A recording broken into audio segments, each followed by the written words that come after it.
बहुत समय पहले की बात है। एक वृद्ध सन्यासी हिमालय की पहाड़ियों में कहीं रहता था। वह बड़ा ज्ञानी था और उसकी बुद्धिमत्ता की ख्याति दूर दूर तक फैली थी। एक दिन एक औरत उसके पास पहुंची और अपना दुखड़ा रोने लगी। बाबा, मेरा पति मुझसे बहुत प्रेम करता था, लेकिन वह जब से युद्ध से लौटा है ठीक से बात तक नहीं करता। सन्यासी बोला, युद्ध लोगों के साथ ऐसा ही करता है। लोग कहते हैं कि आपकी दी हुई जड़ी बूटी इंसान में फिर से प्रेम उत्पन्न कर सकती है। कृपया आप मुझे वो जड़ी बूटी दे दें। महिला ने विनती की। सन्यासी ने कुछ सोचा और फिर बोला, देवी, मैं तुम्हें वह जड़ी बूटी जरूर दे देता, लेकिन उसे बनाने के लिए एक ऐसी चीज चाहिए जो मेरे पास नहीं है।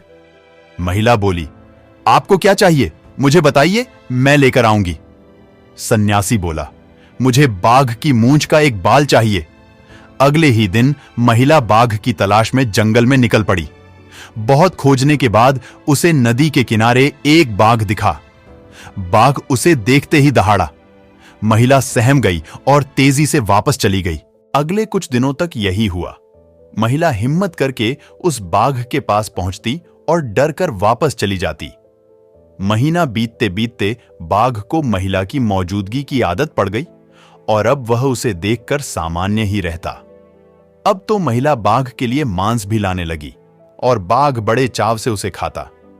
उनकी दोस्ती बढ़ने लगी और अब महिला बाघ को थपथपाने भी लगी। और देखते देखते एक दिन वो दिन भी आ गया जब उसने हिम्मत दिखाते हुए बाघ की मूंछ का एक बाल भी निकाल लिया। फिर क्या था, वह बिना देरी किए सन्यासी के पास पहुंची और बोली, मैं बाल ले आई बाबा। सन्यासी बोला, बहुत अच्छे। और ऐसा कहते हुए सन्यासी ने बाल को जलती हुई आग में फेंक दिया।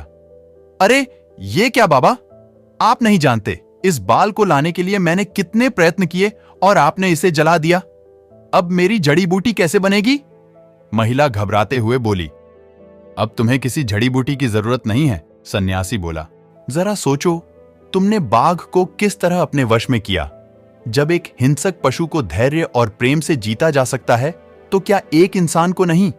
जाओ, जिस तरह तुमने बाघ को अपना मित्र बना लिया, उसी तरह अपने पति के अंदर प्रेम भाव जागृत करो। महिला सन्यासी की बात समझ गई। अब उसे उसकी जड़ी बूटी मिल चुकी थी। महिला ने धीरे धीरे अपने पति को काबू में करना सीख लिया और उसका पति पत्नी की हर बात मानने लगा और वह दोनों धीरे धीरे खुश रहने लग गए। सन्यासी के द्वारा बताई गई ज्ञान रूपी जड़ी बूटी ने महिला के जीवन में तरह तरह के रंग बिखेर दिए। दोस्तों, इस कहानी से आपको क्या सीख मिलती है, कमेंट बॉक्स में जरूर बताएं और वीडियो को लाइक कर चैनल को सब्सक्राइब जरूर कीजिए। धन्यवाद।